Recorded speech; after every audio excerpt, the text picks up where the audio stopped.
Now I understand everyone's stuff is emotional right now, but I've got a 3-point plan that's going to fix everything.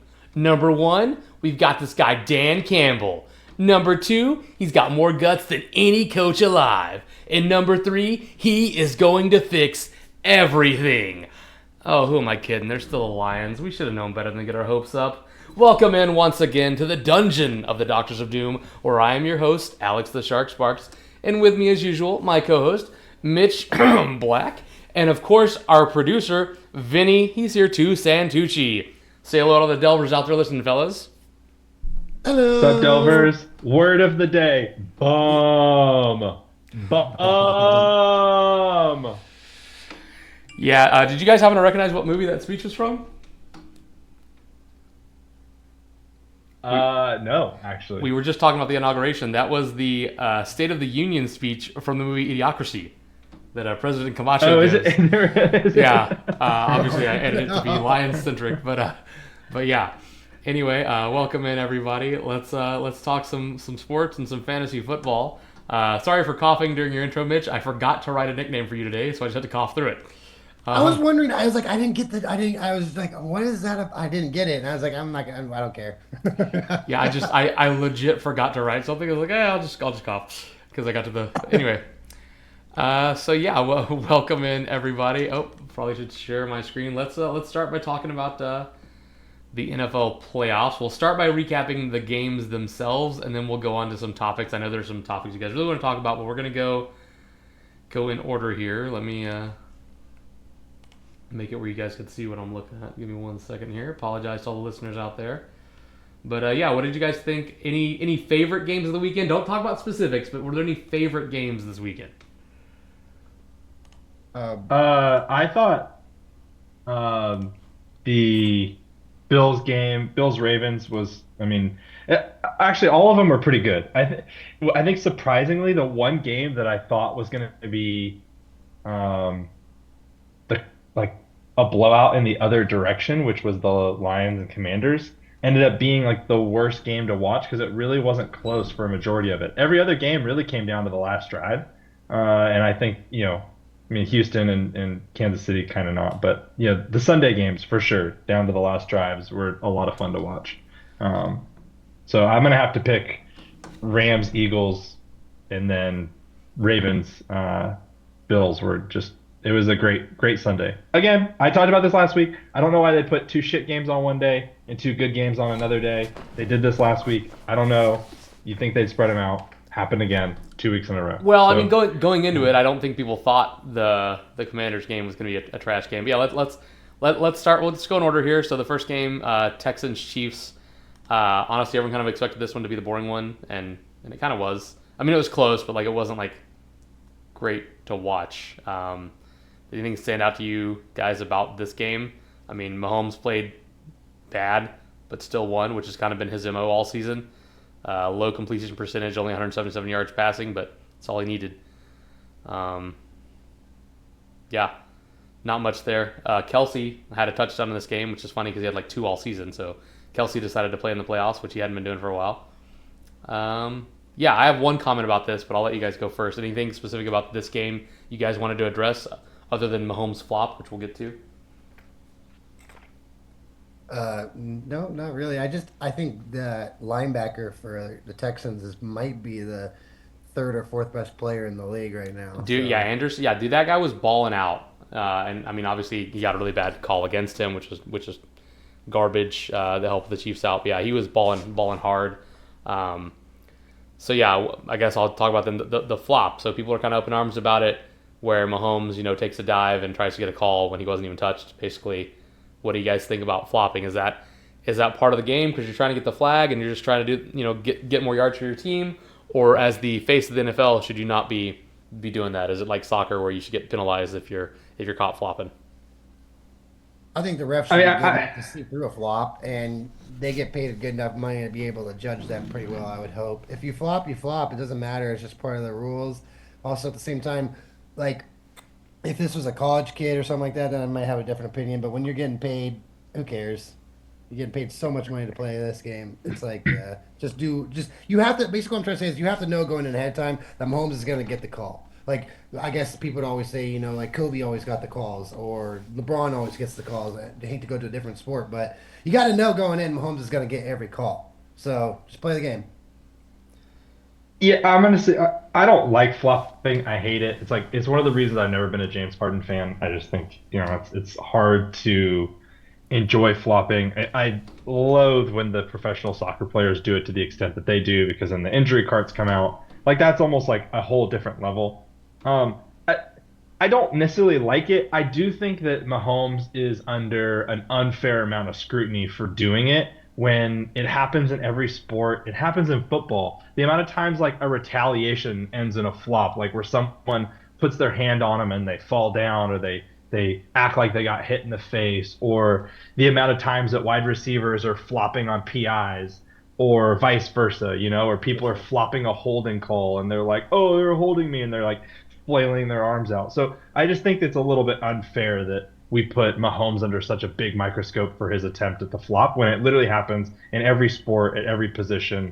And it's like, okay, so it happened like a dude was trying to take advantage of the rules to win.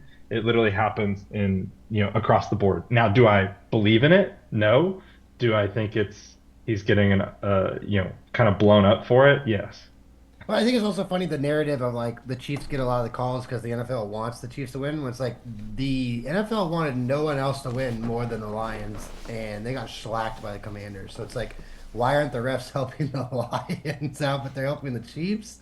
It's wild to me. Yeah, I enjoy the memes about the refs For helping sure. the Chiefs. I don't actually think that's real, but I do enjoy the meme. Like I love the. Okay, cool. There was a picture after the game, and it was like how like the jersey exchange people do. There's a picture of of Mahomes exchanging jerseys with the ref. Like obviously it was Photoshop, but it's so good.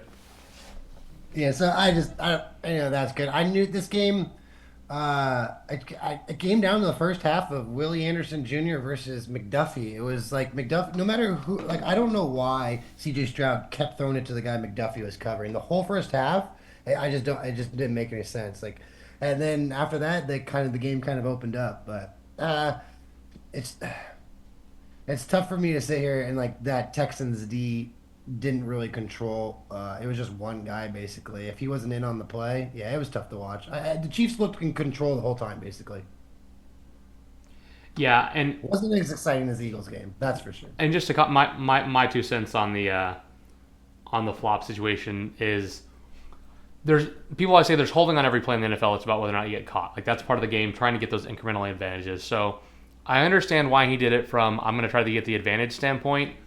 Just personally, I would never do that. I feel like integrity needs to be part of character, part of who you are in sports. As you guys know better than anyone how much I hate cheating. I'm very anti-cheater when it comes to sport.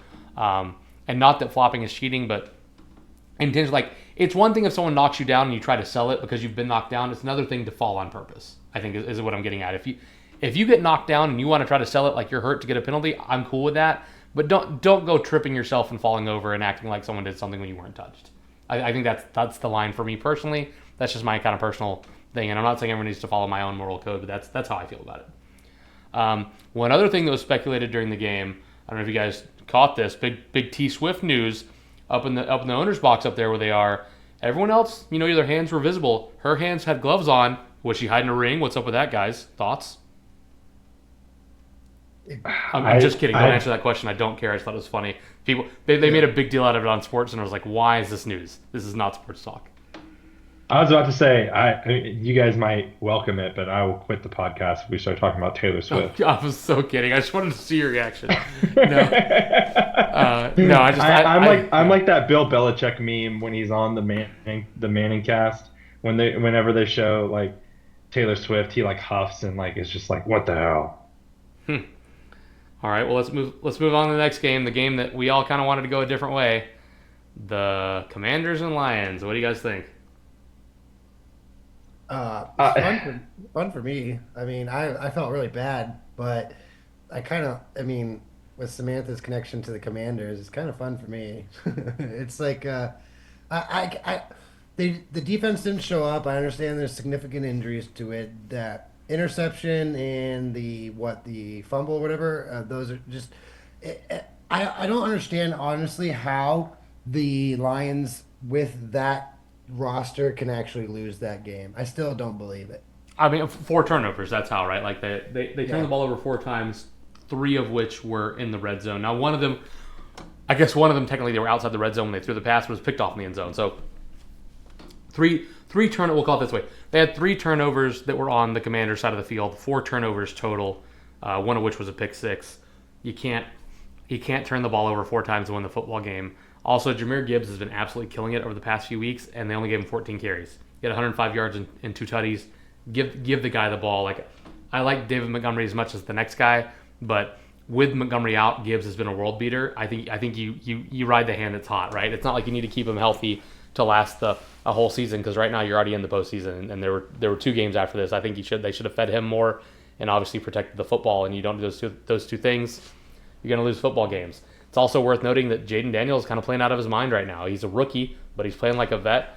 I think this is the most wins, most like road playoff wins consecutive by a rookie or something. I forget. There's some stat like most wins by a rookie to start his career. I can't remember what it was, and he also has a record for most yards by a rookie offensively in his first season. So just dude's playing well. So like I think the Commanders played well. I mean, they scored 45 points even without the pick six, right? So they played well when they had the ball, and when they didn't have the ball, they took it away from the Lions and played well that way. So I think the Commanders did everything they needed to do to win, which I think, Vinny, I'm curious to know what you thought, because you kind of bashed the Commanders based on what you thought their record was. You thought it was kind of farce last week. Wasn't that you, Vinny, that was talking about who they played? Yeah, I mean, this is obviously a statement win for this team. There's no denying that. I am just flabbergasted. I mean, the story all along was how bad the Lions defense was. I'm just kind of flabbergasted that like this was the result. 28. They gave up 28 points in the second quarter. Like that's just absolutely mind blowing at how bad the Lions were game planned. And I know they were ravaged by injuries and such, but like one of the top head coaching candidates is Aaron Glenn, the defensive coordinator for the Lions, and they just got freaking trounced as the number 1 seed by a rookie quarterback. And I'm just like, that can't help, right? They definitely can't help your cause by any means. Turnovers or not. So I don't know. Yeah, I did see something interesting that apparently Jaden Daniels in college used a VR system for like practicing and training, where they have like defensive schemes and playbooks and all this stuff, and it's like partner with some German company, and that he actually demanded that whatever team drafted him also get this VR in, and he plays it at 1.75 speed. So the actual gameplay, and he's come out and said, I feel like the game is slower than everybody said it is, and there's some people that maybe believe that it's all this VR training, and I think that's a pretty interesting standpoint, especially as he continues to have the amount of success that he has. Checkdowns or not, I mean, the dude's accuracy is unreal and his performance is unreal. And they went from the Commanders being the Commanders and Redskins that they have been for God knows how many years to we're in the NFC Championship. Like it's crazy. So, for a little future thought of the Lions, since they're out right now, they were tied on, this is ESPN. I couldn't find non-PPR, so this is including PPR. This is unfortunate, but the Lions are tied for 4 of the most 4 players in the top 50 for that is most percent rostered on the championship teams. So, and Yahoo has 5 Lions players in the top 50. Guess who's number 1 on Yahoo and ESPN for a percent of teams rostered, and they won the championship? Guess what player? Do you know what I'm trying to say? Like, this player was on the most rostered championship teams this year in ESPN and Yahoo. Jahmyr Gibbs. Correct. Guess where Amon-Ra St. Brown is? He's got to be pretty low. He had a pretty bad. Pretty low on the list. Yeah. That's what I thought too. He's 18.1%, 9th overall. I mean, I will say that I did win a fantasy championship with him on a roster on one of my leagues. So I mean, but he had a down year for what people thought he was going to be, especially considering how good the Lions were. Sam Laporta is 35th, most rostered player for a championship team, and Jared Goff is 39th. So my question is, Ben Johnson just left for the Bears. How many do the Lions put up, top, championship caliber fantasy players next year? Yes or no? Are they the same? Same team? No? Yes or no? No, I mean you're not going to be the exact I same think, team, but at the same time, like you've got the same players, right? So I don't think you're going to fall off a cliff. I think anyone who is intelligent enough to come into that organization, you're not going to try to change up too much because it's working. Like even with 4 turnovers, they scored 31 points, right? Like clearly, what their offensive system with the weapons they have is working. So as long as whoever comes in doesn't try to rewrite the novel, they should be fine. yeah, I mean, as long as they A don't lot of hire those Arthur guys, Smith, they'll be but that's what fine. I'm saying. That's what I'm saying is all those players are gonna move up in the draft. So for example, like where was it? I have DraftKings right here. Oh no, it's right in front of me. Where is Gibbs? I apologize. Give me a second. But they're all going to be moving up. My point is they're all going to be moving up in the draft order next year. So it's going to be like, are they going to be overvalued because they're all going to be moving up and they're not going to be able to produce the same, or they're going to be appropriately valued, like, and they're not just don't break it or whatever, and they're going to be fine for a year. That's my concern. Is Gibbs I think is right now third or fourth on overall ADP right now. I know it's super early. I know it's still January, but DraftKings has them at fourth ADP. So it's like you better hope they have four of the top players again. So I don't know. It's interesting to me. It'd be what value you put on the Lions players next year will be interesting. Yeah, I think that's going to require. We're going to have to wait and see what happens in the offseason before we kind of make those decisions, and we'll get to kind of offseason talk here in a minute. But now that we talked about this game, let's move on to the next one. We got the Rams Eagles game. This is the game that I think it was me and Vinny both said this is the one that was most likely to be an upset this weekend. Obviously, we weren't completely right because the Commanders upset the Lions. Although in my defense, I did say that the Lions might be the Lions, and they were. But yeah, this game was close. Rams had a chance to win it at the end and couldn't get the ball in the end zone. Saquon had not one but two huge runs, which is obviously the difference in this one. But yeah, Hurts was terrible, and that's got to be a concern. And Mitch, you had some qualms about the play calling. You and Vinny were going back and forth. If you guys want to discuss that. Yeah. So my question is like, okay, so like, I get Kellen Moore's going to give like three options of a plays, and then within those options or two options, even one's going to be run, one's going to be pass. So I don't think we can know this answer, but I want to know how much Ertz is calling the pass play at the line of scrimmage within like 14. I forget when the communication disconnects between you and the head coach. It's like at 14 seconds on the play clock. But I want to know after that is it all Ertz, or is Kellen Moore giving him one play call set on these?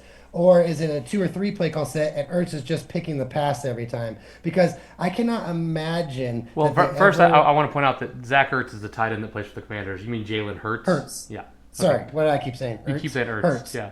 I keep saying Ertz. Sorry, Hurts. Jalen Hurts with an S. Is I want to know how much is left up to him to call the play at the line of scrimmage. How much Kellen Moore is. I know that play action at the end. I wouldn't rewatch that end of the game. I know that play action bootleg was a terrible play call. That I'm on board with you guys. But like you can't like you're allowed to have one bad play call. But I'm talking about the whole rest of the 60 other play calls during that game. How do you have Barkley only have what 14, 15 carries with 8 minutes to go in the fourth, and Ertz with an S has 8 carries, so it's basically half, 2-to-1 split. Well, he, Like he averaged more yards per carry than Saquon, so but that's the whole thing. okay. Of So did Saquon Kenneth Gainwell yeah, with his one carry.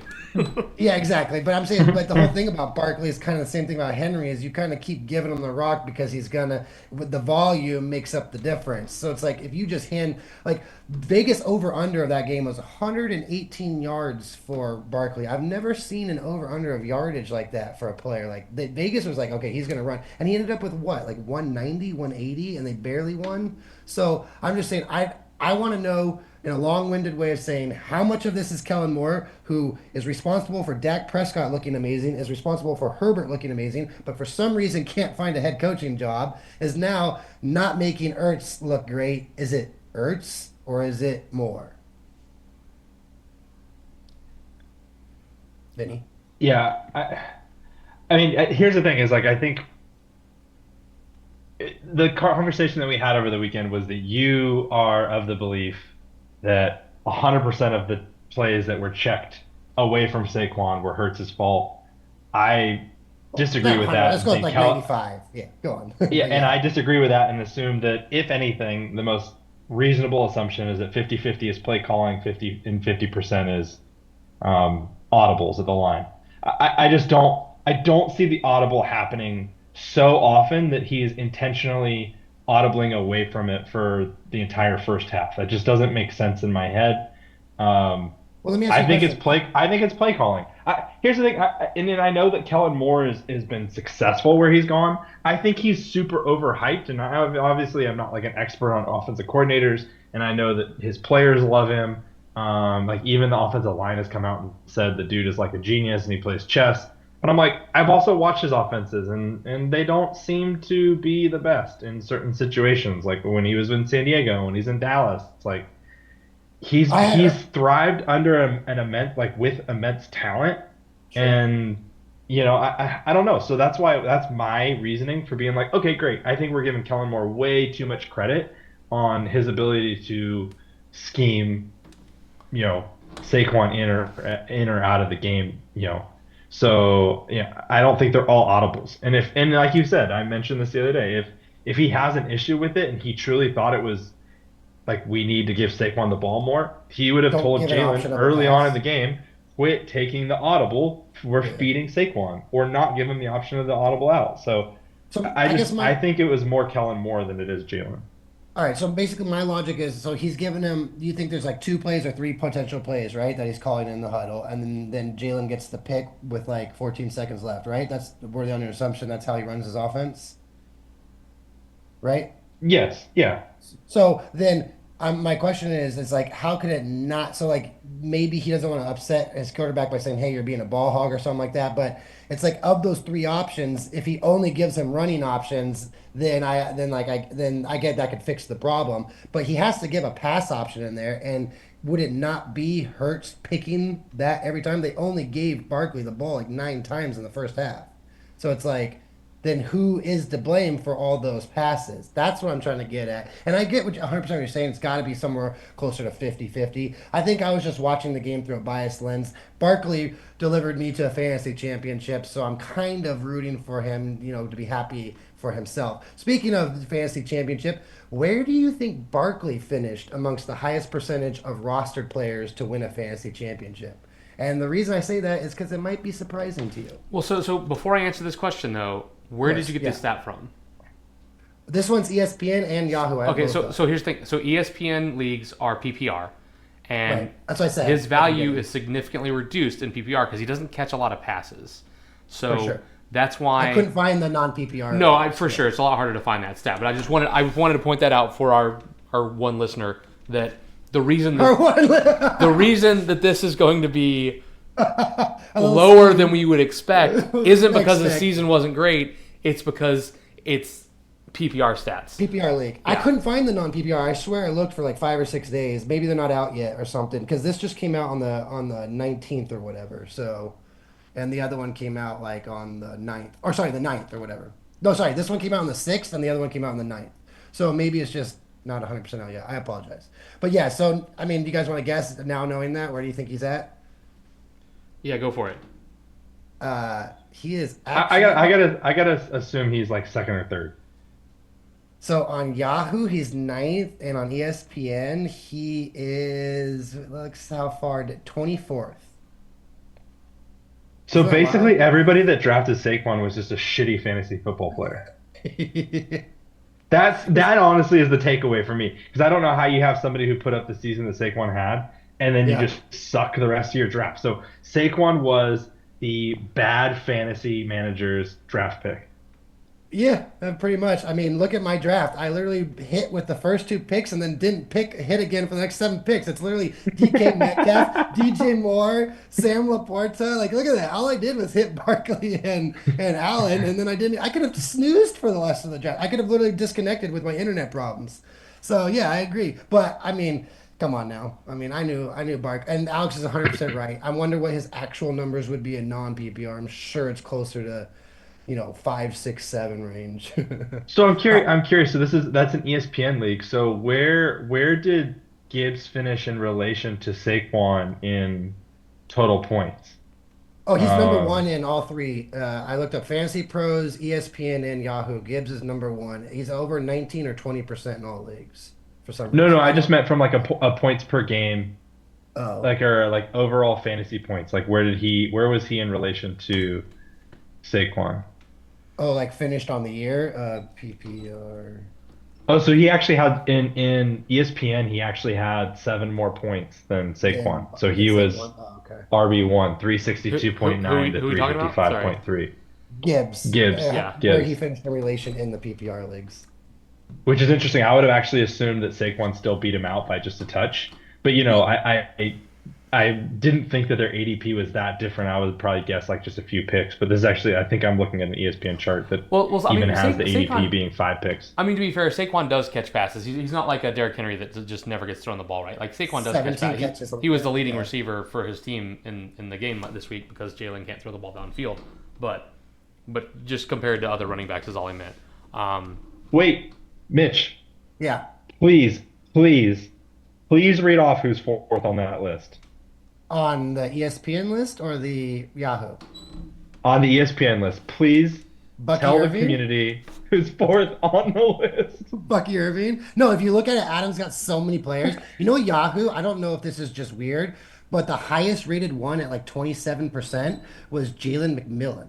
So, like, that's maybe because championship rosters just picked him up later because they were like, but Alex called it right on the other on it was Kate Otten was the better pickup apparently. But yeah, no, it's they got there's like 4 or 5 Bucks players, but Bucky Irving is 4 and 5 on the respective sites. And then if you look at But like Adam has a Bucky lot of Irving, players. sorry, Alex. Sorry, Alex. Lamar Jackson, Dobbins, a lot of Adams players were in the top 25. Lamar Jackson's third too is crazy.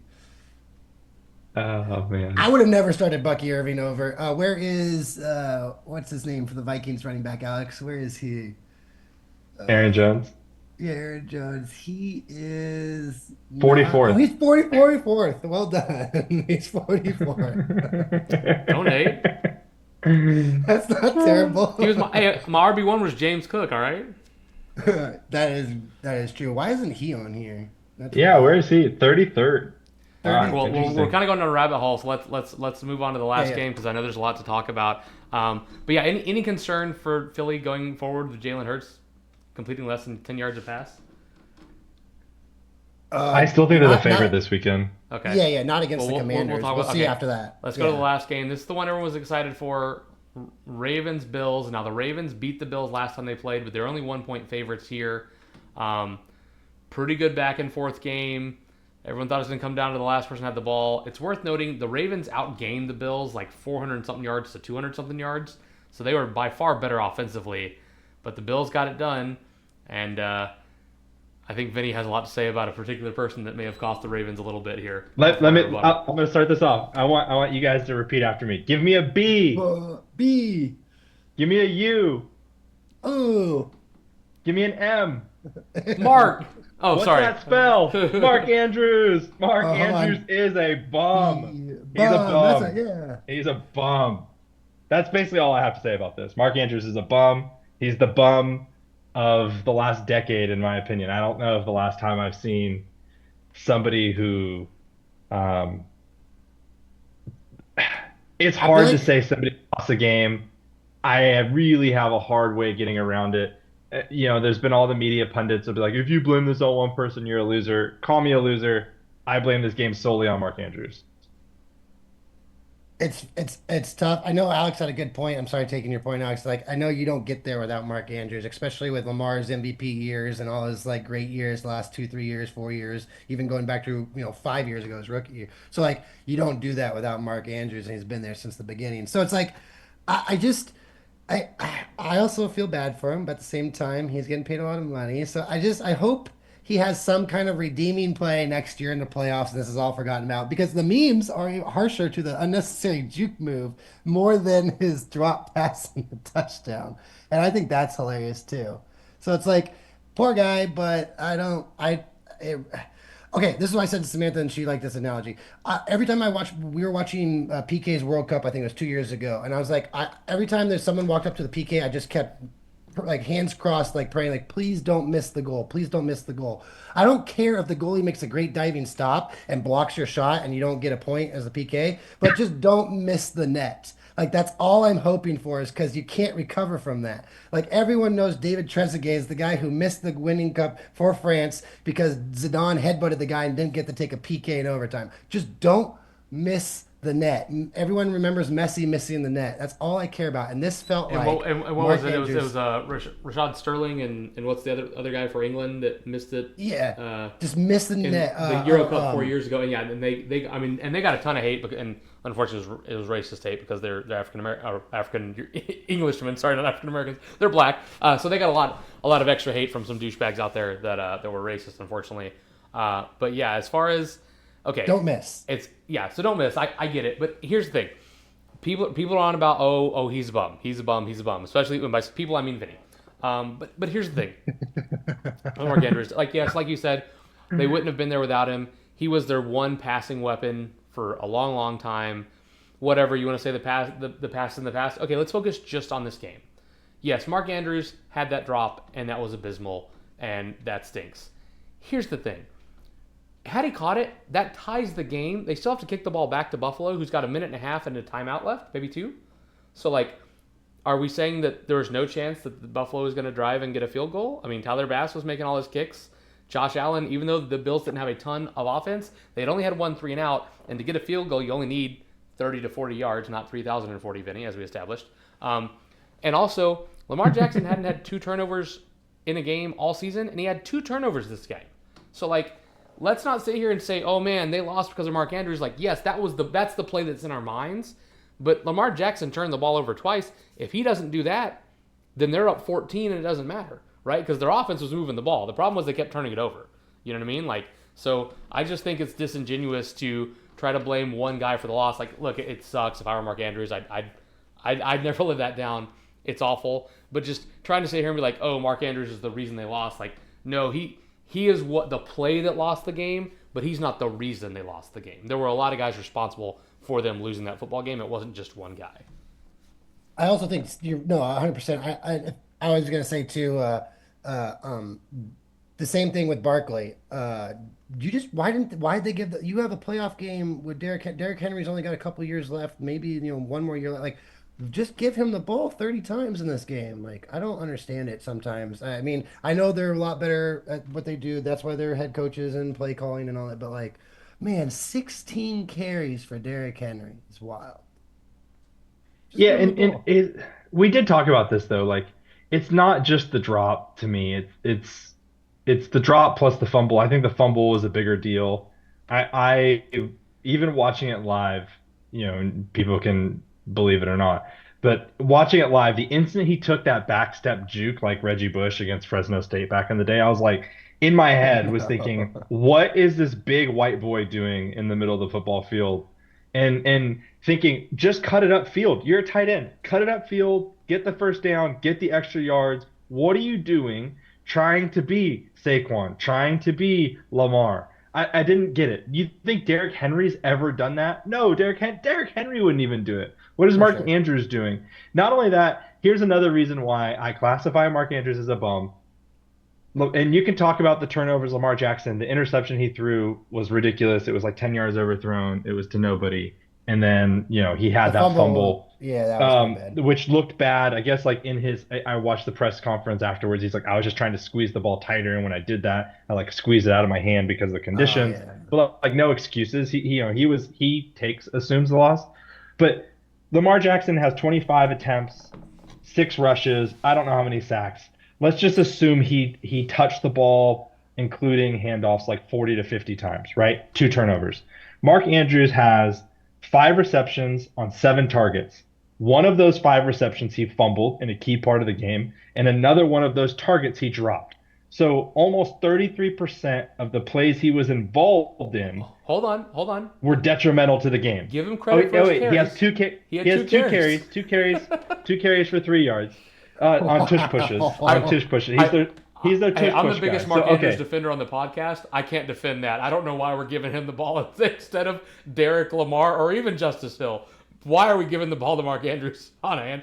Or even Rashad Bateman. Let's give it to him on an end around. Like, why are we handing the ball off to Mark Andrews? But that's neither here nor there. I'm sorry, Vinny. Go ahead. I didn't mean to interrupt, but that's crazy. No, no. So my point is like for someone who's so minimally involved in the game, like when it comes to actually touching the ball, 2 times that he touched the ball ended in a fumble and a key drop in which he was wide open. Not just like a drop, like a key drop. He's wide open. He can score. And to your point, like, oh, what's preventing the Bills from having a chance? Absolutely nothing. But you know whose chances of winning go from some of a percentage to absolutely zero as soon as he drops that ball? The Ravens.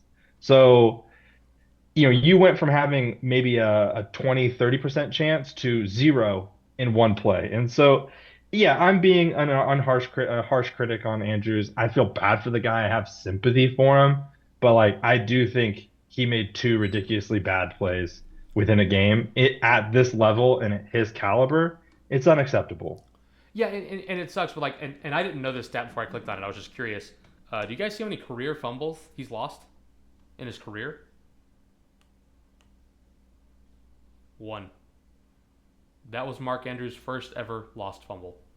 Oh wow, I did So, not like, know that. No way. Yeah, that's his first ever fumble lost. Was that fumble? So it's again, I'm not excusing it. It was awful, and like, yeah, he's gonna beat himself up about it, and it sucks, and some fans are gonna turn on him, and he might have some D-bag teammates that turn on him. But this is a guy who has done everything for your franchise, and he happened to have, quite frankly, what may have been the worst game of his career at a really bad time, and that sucks. But again, to say that he lost them the game, like, yes, that play, that was the last chance they had to win the game. So from that standpoint, he lost the game. But if Lamar Jackson doesn't turn the ball over twice earlier in the game, they're not in that position. If the Ravens defense is able to hold the Bills on drives earlier in the game, they're not in that position, right? There's a lot of things that can change. Hell, if throughout the course of the season, Justin Tucker hadn't missed so many field goals, they might have been the 1 seed. They were 12-5. Bills were 13-4. They are not the 1 seed. They might have been the higher seed and gotten a home game, which would have changed everything because they wouldn't have had to play in the elements, which would have been better, necessarily. So, like, I just think, yes, that's the play that's in our mind because we saw it last. Yes, he dropped the ball and he deserves to be chastised for it. But I think the rhetoric that, oh, he's a bum, it's all his fault, is just, that's very short-sighted. The big picture is they got beat, and there were a lot of things that could have gone differently. That's just the one that's going to be lasting image in our mind. Again, if I'm Mark Andrews, that's going to be the thing I remember for the rest of my life.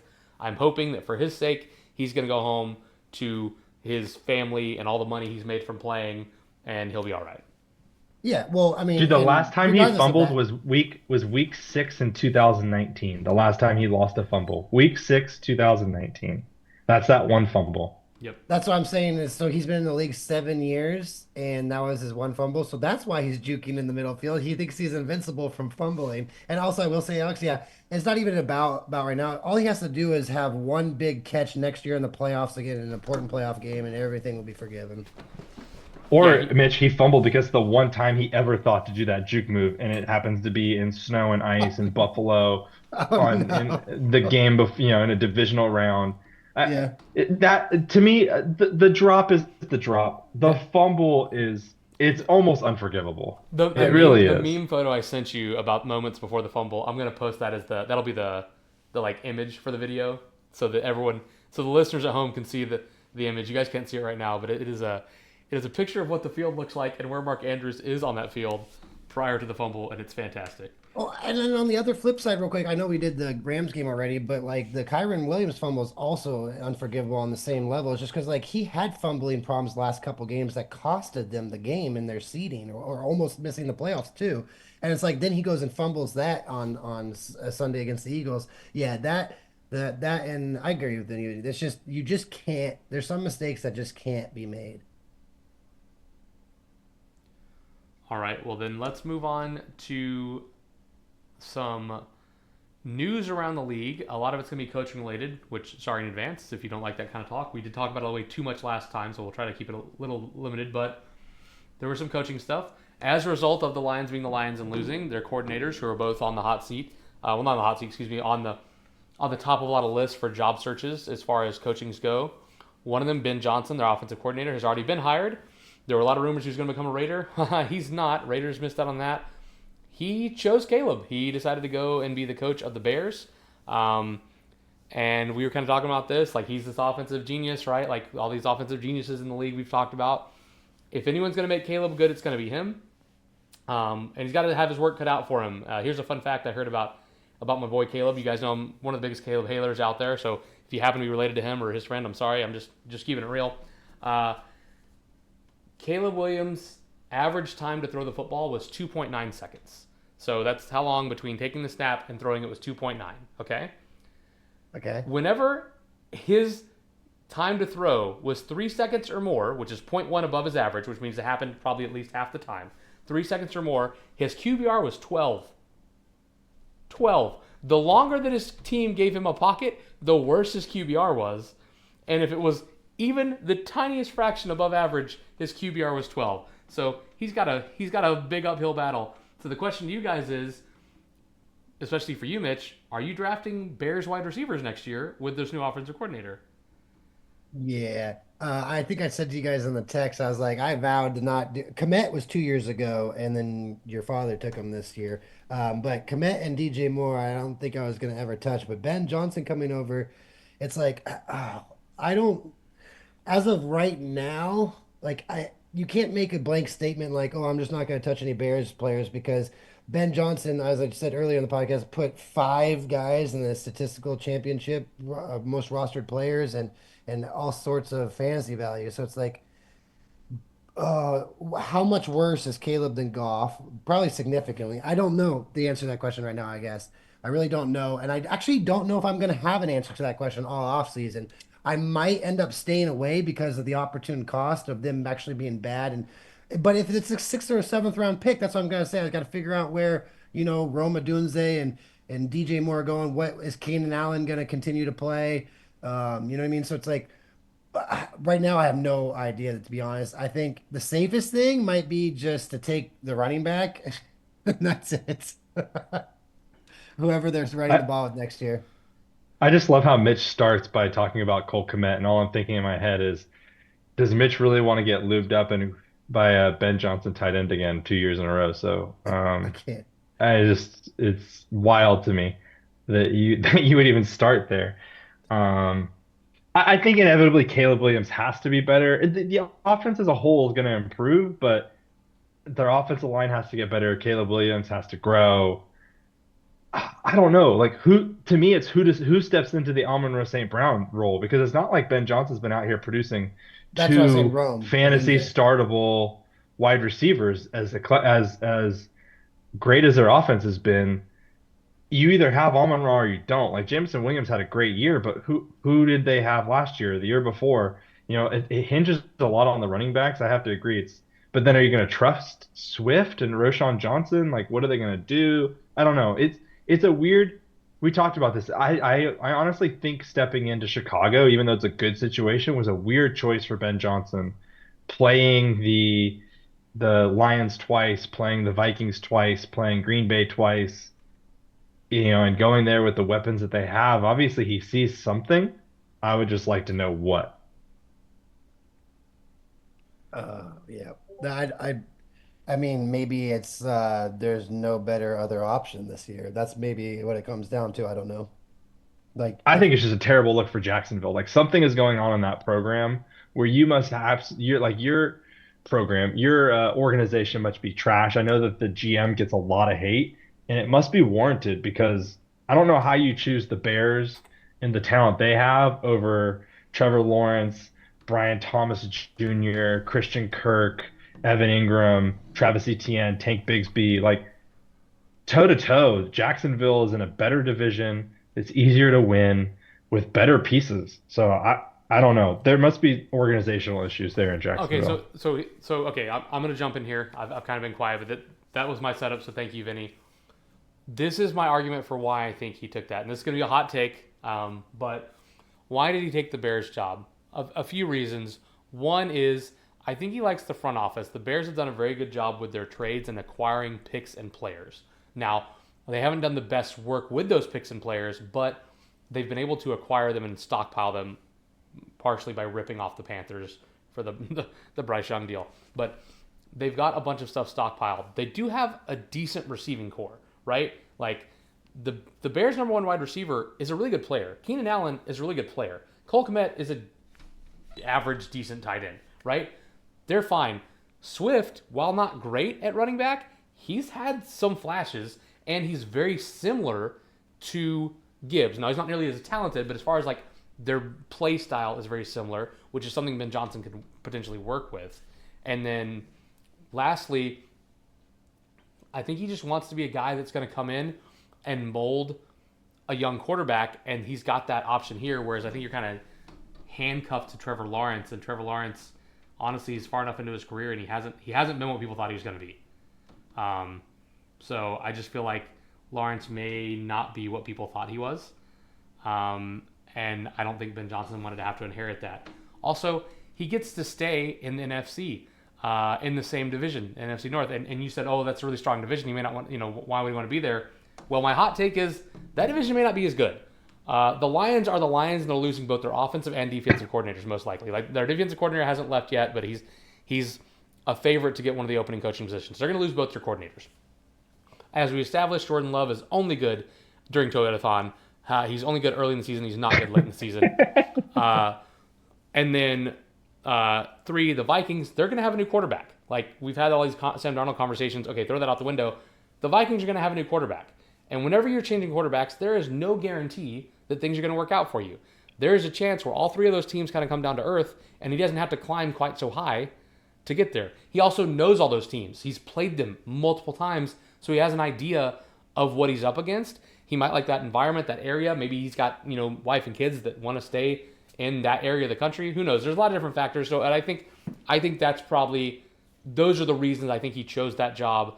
Like, he wouldn't choose the Raiders because the front office is a mess, right? So that's why he chose this job over your thought of Jacksonville. I think most of it came down to quarterback, but I gave all the other reasons because they're there too. Anyway, go ahead. So as far as like why he did, sure, I agree with everything that was said both sides. I'm more concerned of what was being touched on earlier is what's going to institute the role for those players. So I could see Rashawn Johnson being the Montgomery role. I can see Swift being the Gibbs role. I can see. I'm not saying Caleb can play at the level Goff is doing, not especially not right now. But the main thing is, I think Vinny said earlier is who, because like that a lot of those Lions games, they force fed the ball to Amon St. Brown. Even like when they were up big, like they made sure St. Brown got his. They made sure he was involved early in the games in the first quarter. They scripted a lot of things for St. Brown. Who's getting that role? It's not, I can't imagine it being Keenan Allen because he's like a zone beater and he's old. I mean, I hate to say it, but is it going to go to DJ or Rome? Or is it actually going to go to Keenan Allen? Like, and back to your point, yeah, I think Komet will be exactly what Laporta was last year. So, we can stay away from Komet. But who's getting the St. Brown role, especially when, we have a lot of fantasy managers who play other leagues that are PPR. So it's like, that's what I'm looking for is I want to know who is he going to all off season script the St. Brown role to? That's going to be a fantasy winner because if it's DJ Moore, I don't know who's going to get drafted higher, but if it goes to Rome Odunze, he might be the steal of the draft. So I don't know. Well, and we also need to ask, is Keenan Allen going to play another year? If he does, will he still be a Bear? And if he does, will he still be one of the starters? You know what I mean? Because Rome Odunze is technically a wide receiver 3 right now, but he was kind of coming on later in the year. But although, to be fair to Keenan Allen actually played better down the stretch than he did the first half of the season. So... Right. And I just want to emphasize that the last time is like, I'm not saying he's going to be St. Brown, whoever it is, but they're going to make that role for the person. And the way the NFL's transitioned in the last decade is we used to take guys number 2 wide receivers on the top offenses. So like we would take both of Peyton Manning's wide receivers before we took the best wide receiver on a bad team. Like that used to always be the case. But nowadays they pass the ball so much and the offenses are so open and the scoring so much higher that the number 1 wide receiver on a bad team is generally better than the 2 wide receiver on the better team. So it's like, it's not about me wondering if he's going to be, is he going to be just as good as St. Brown? I'm not worried about that, but there's going to be fantasy relevant value is what I'm trying to say. Yeah, actually, Alex, I think that you have a really, I hated that take when I first heard it about how the division is vulnerable. Um, if anything, Wait, I almost feel like it's Green Bay's to lose, even though yes. they didn't look good. Because of, unless for whatever reason the Vikings bring back the same exact team. The Vikings bring back the same team. I think they're the favorites. Uh, it the Lions have so much talent. I hate even like considering this, but teams don't lose both coordinators very often. Like the Eagles lost two coordinators after they went to the Super Bowl a couple years ago, and they were not good last year. Like they started hot, they collapsed. Sirianni was taking a lot of heat. Um, and I don't necessarily know how often teams lose both coordinators. There's a stat that like 6 times has teams lost both coordinators after going to the Super Bowl, and none of them have returned to the Super Bowl. The last time it happened was 30 years prior to the Eagles, so it doesn't even really make sense to like go down that rabbit hole. But yeah, I think the Lions maybe they end up being 11-6, 10-7, 12-5. So yeah, the division could be up for grabs. I think the division is up for grabs. I think that's actually a good point. I don't necessarily know if Chicago is the one that takes over, but I mean, there needs to be an epic collapse by three teams. Like their combined record was, what did I say? Like 40-11. Yeah, I mean, So like I did say it was a hot take. those Like, three teams need to lose what, 15 more games combined? That still puts them at, what, well, 30, we 25, we and saw this year, 26? right? There can be three teams from the same. Now with the whole 7 teams make it, with the whole 3 wild cards, 3 teams from the same division can get in. So even if only one of those teams collapses, it opens the door for Chicago. Now again, I am not saying this is my reasons why I think Ben Johnson took the job. I do not think this is going to happen. I think Caleb Williams is ass. So I don't think this is going to happen for Chicago. But I'm saying like my hot take is that all of them kind of come back down to earth. Now, come down to earth, I don't mean Lions go back to being a 2-win team, but just rejoin the pack a little bit. And if they rejoin the pack a little bit, the door is open. It only takes one of them to really collapse for the Bears to have a chance, right? If 3 of them can get in last year, 3 of them get in this year, it only takes one spot. You know what I mean? Yeah. Yeah. No, I get it. I get it. I mean, hey, listen, what the Broncos and the Commanders did this year, although, with rookie quarterbacks, maybe Caleb takes that step. I can't rule anything out anymore. Honestly, I mean, even the Colts were, a couple, bad losses at the end of the season away from the playoffs with Anthony Richardson and him theoretically being a rookie quarterback. So anybody can make a leap. It's the faith that I've had in the Raiders for 20 years, and we never make the leap, but apparently some teams do, so maybe it's the Bears. So, also, I'm trying to Google it right now and find out, but like, how much does Dan Campbell not call the plays on the defense? Like, is that what's his name, Lynn or whatever? Is he calling all?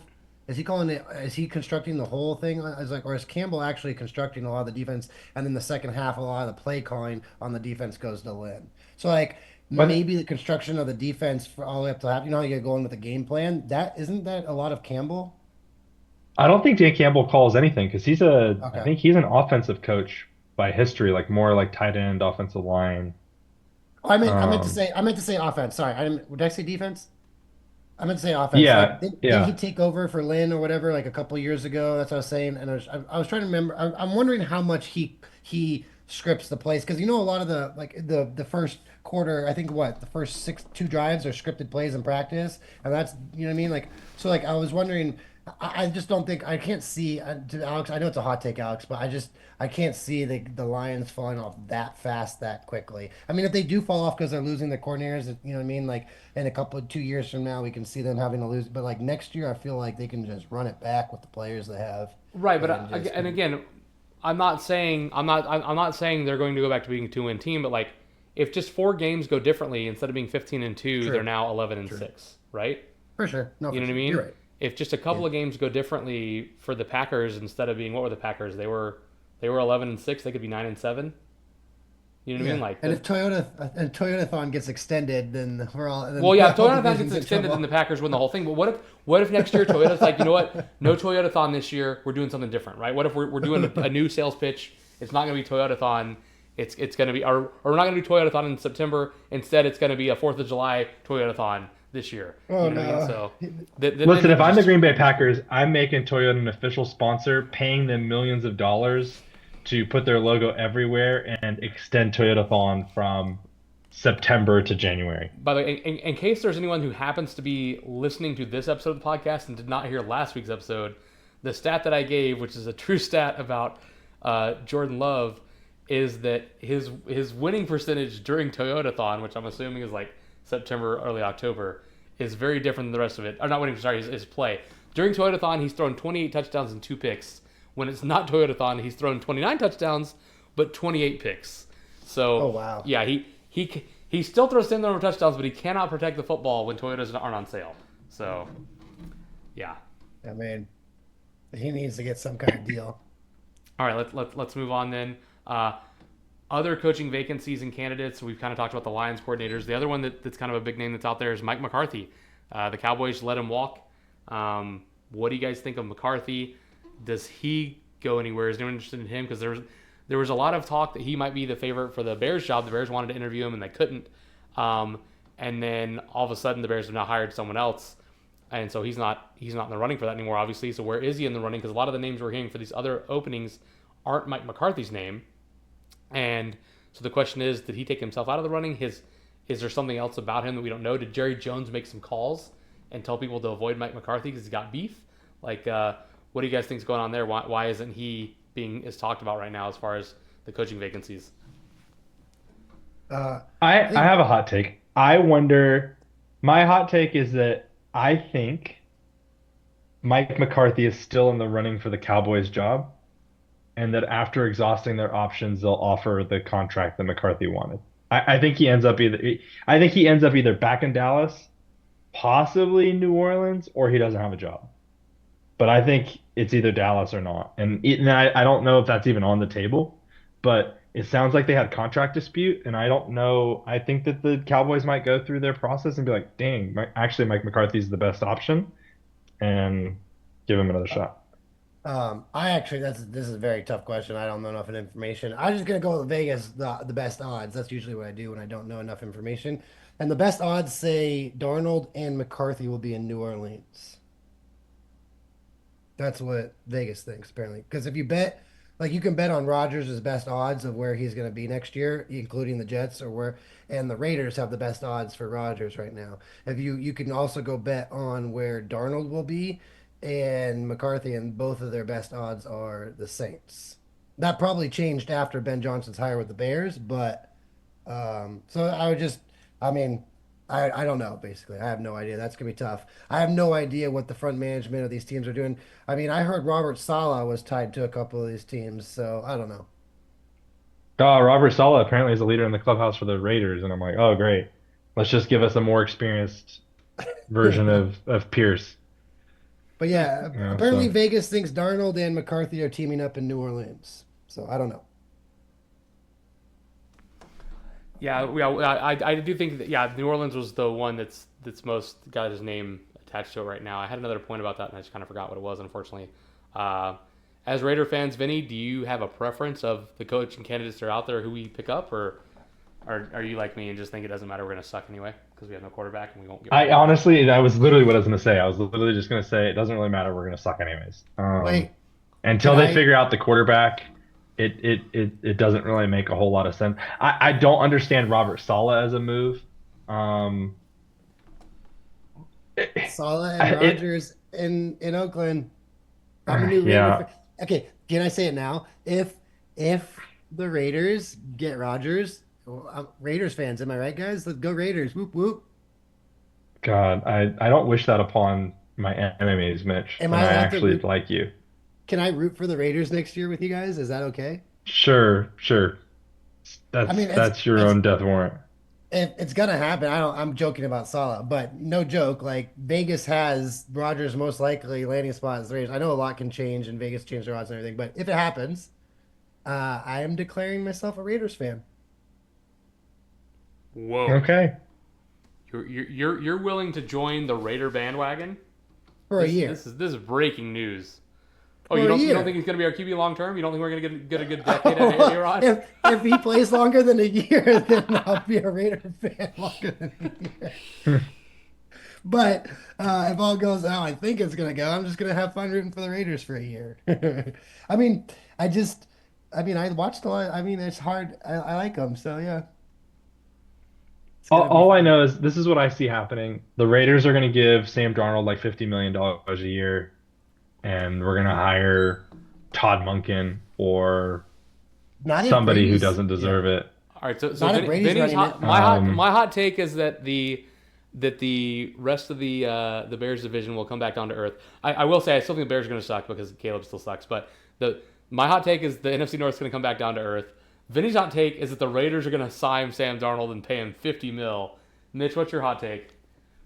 My hot take is um, the Raiders are gonna have Salah and Rodgers, and I'm a Raiders fan. Your hot take is that you're going to be a Raider fan coming up. All right, I Yeah, like I'm it. gonna be a Raider fan coming up. And what? so No, my other hot take or hot assumption is I feel bad for you, Alex. Pretty soon here, within like 8 months, Rodgers is gonna be your QB, and Tom Brady is gonna be running your team. How do you feel Dude, about that? the fact that Tom Brady owns 5% of the Raiders hurts me every time. I kid you not. For one of the games this weekend, it was one of the ones that Brady was broadcasting. I was with Brandon and we were gonna watch the game. I was like, honestly, we may have to watch this on mute.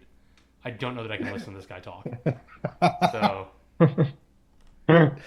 Well, all right. Well, we got a couple NFL which is games left. a perfect way to call back towards your thoughts on cheaters. Um, so Yeah, dude, he makes jokes about it now. He was in the most recent Dude Perfect video talking about how much he likes deflated footballs. Like, what a dick. Just what an absolute scumbag.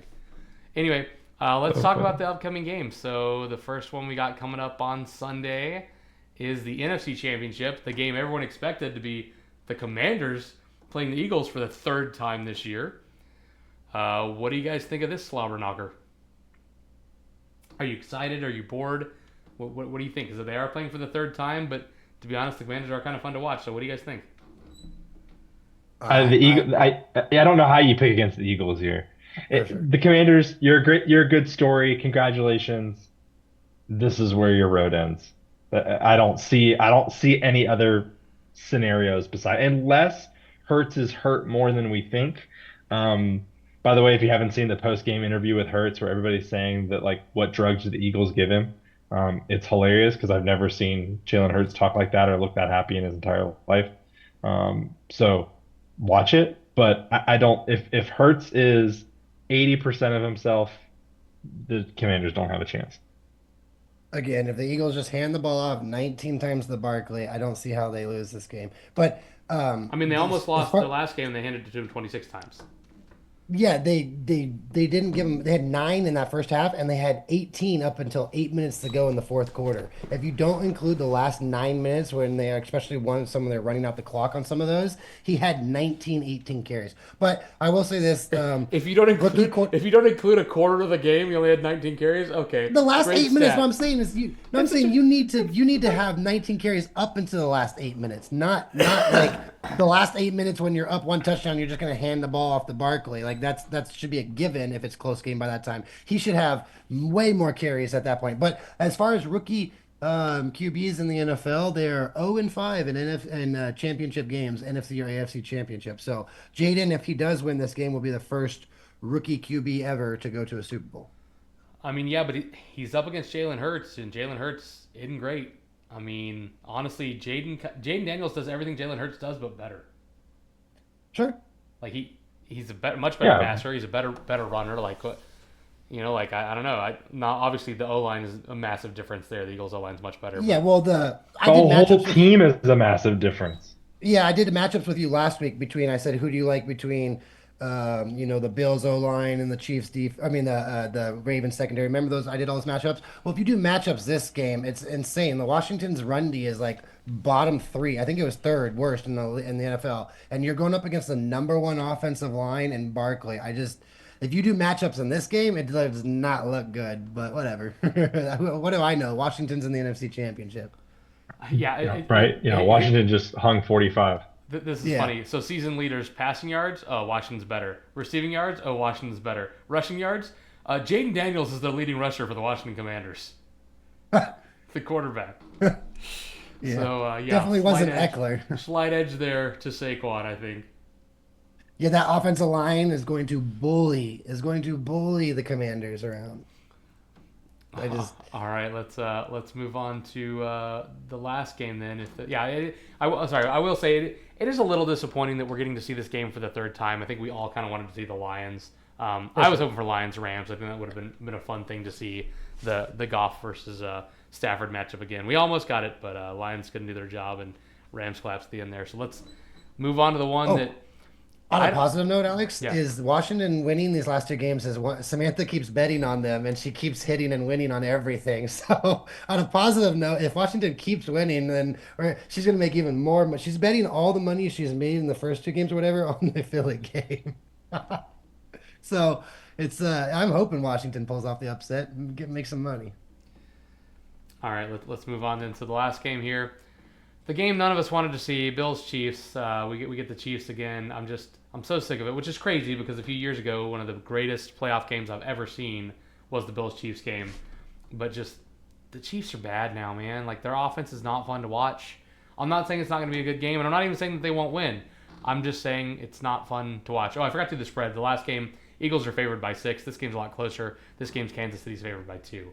But again, Kansas City's the home team. Vegas generally gives you 3 points for playing at home. So if this were on a neutral field, Vegas would have Buffalo by 1, which is interesting. So what do you guys think of this one? I can't wait to watch it. I'm stoked.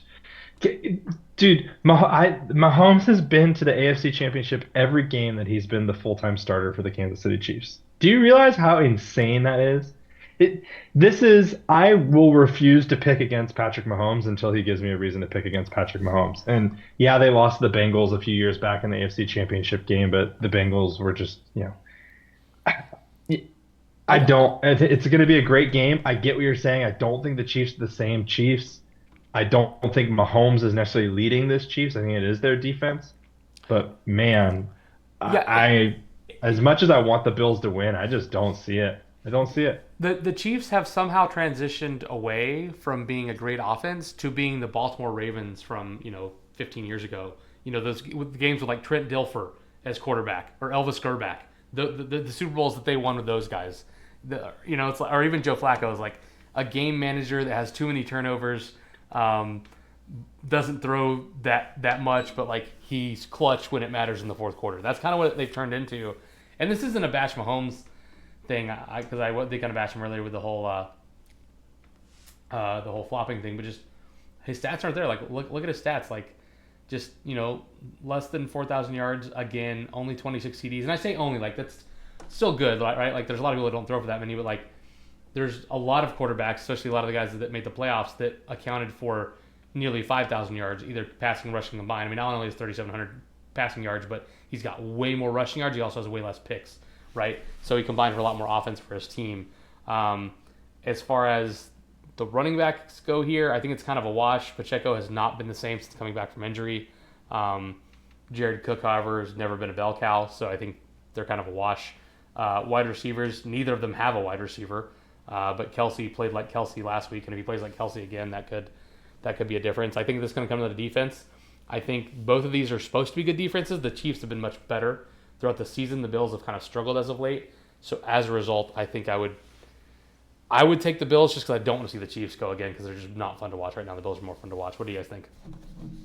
Oh, I would never bet any type of real money on this game. I have no idea. This is going to be like a momentum game almost, or what the cliche is, who has the ball last or whatever. But I just their matchups in the past have been so much fun to watch.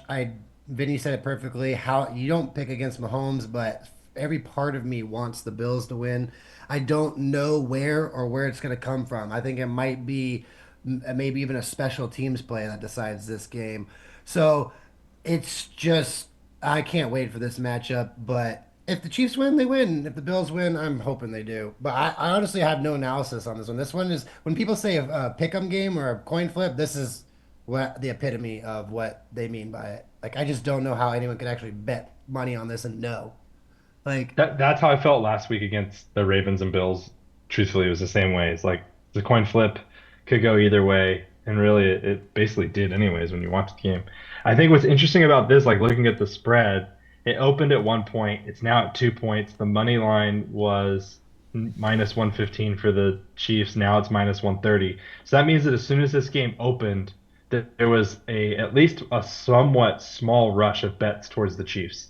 So, now that their ability to cover has gotten more difficult, and their money line their odds have gotten better. So it seems that the betting public as of right now is favoring the Chiefs over what Vegas's original prediction was. Yeah, I think a lot of people, the average fan, it's like hard, like you said, it's just could you imagine betting money against Mahomes in the playoffs? It's just really hard to do, especially when they're No. 13-4. I mean, 15-2, Yeah, it's and one one of of those, those losses was yeah, until I'm proved otherwise. You gotta keep believing them, right? for sure. I feel like the Bills were the better team this season. The Bills, however, are most likely to choke. I mean, let's face it, they once went to 4 straight Super Bowls and lost them all. And every year for the past few years, unfortunately for Josh Allen, they keep coming up against the Chiefs and coming up short. Not that it's his fault, but they just keep going up short. But this year he's turned it over a lot less than he has in the past. So if he's not trying to do too much, maybe he'll find a way to get the job done.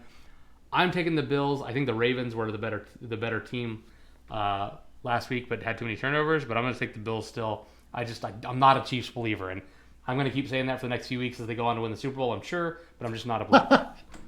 Yeah, I think that's interesting though. You're not alone on that, Alex. Like I was just thinking, like watch the Chiefs go and win the Super Bowl, and it's a the three-peat. whole narrative will be like they haven't been good all year. They haven't been good all year. They don't pass the eye test to anybody who follows sports. Yet they've been the Super Bowl favorites all year long. So it's like this is like the weirdest NFL narrative of all time. Like Super Bowl favorites, but they're not that good. They shouldn't even be this record shouldn't be that good. They're probably not even the best team in this division or this conference. And they're probably going to end up winning the Super Bowl, and we're all going to be like, yeah, well, I mean, it's Mahomes. Okay, this is That's a wild thought process. just for fun, bringing it back to fantasy. It kind of sounds like my three-peat. I wasn't the best team some of those years, and but I just ended up winning the Super Bowl championship. And some of y'all forgot that I had a three-peat. This is quietly going to be a three-peat. People forgetting the Chiefs are going for like a three, like they're on the verge of winning a three-peat. So it's like, how can anyone not like? I agree with what Alex was saying earlier. I think it's like. We haven't seen them as good as they had been other years. It's kind of a quiet winning streak. It's like I don't know how to describe it. They're not the best team, but they still somehow win. All the above, everything you guys said. But that's kind of like the Avengers three-peat. Some of you blocked that out of your memory. Well, Avengers, the third movie was Infinity War Part One. Was that the third Avengers? No, no, no. I'm talking Oh, about. you're talking about the one with Uma Thurman Avengers. the one Uma with Thurman. with Voltron. No, not Voltron. What's his name? Anyway, let's move on. The Avengers are done. Voltron? We don't talk about them anyway. Move. No, I know what you mean. Yeah, um, no. I'm talking about the Sean Connery one. all right, we all got the Sean Connery one. That's great pull, Mitch. I love it. All right, we got to wrap it up here, boys. Final thoughts. Who's going to be in the Super Bowl and who's winning? We have to change our picks because a lot of us had Lions, Ravens, and whatnot, and they're not there anymore. So of the teams that are left, who's going to the Super Bowl and who's winning? I originally had Lions Bills. Now I'm changing it to Eagles Bills, but I'm keeping the Bills. I'm still alive, thank you. I had Eagles, Chiefs, and Chiefs are winning it all. Boo. All right. Yeah, I want to take the Commanders so badly. Just you know what I'm Oh, going to. no. I'm going to. For the record, I don't think they're going to win, but I'm going to take them anyway because it's more fun. I'm also going to take Bills, so I'm going to take Commanders Bills. We're going to get an all Northeast championship, and no one on the West Coast will watch. That's what I'm going with. All right, Commanders, that's it. Any final Bills. thoughts before we got to wrap this up? We're running out of time here, boys. So if anyone's got anything to say it now. Wow. Go Bills, and I hope this week Patrick Mahomes is the bum. Ooh. Well, so you're Yeah, I pro hope bum there's now. You want someone to be a bum. yeah, I hope there's massive drama in that game. I hope it's just as spicy. I hope Kelsey's the bum, and then Swift like breaks up with him mid game. That'd be awesome. They leave the suite, eyes closed. All right, Brittany boys. Mahomes does a Elon Musk salute from the box. Oh Oh no. no, yeah, we're not gonna talk about that here. All right, gonna wrap it up now before it goes into something crazy. Thank you all for listening. Hope you enjoyed it, and we'll see you next time. Bye bye. See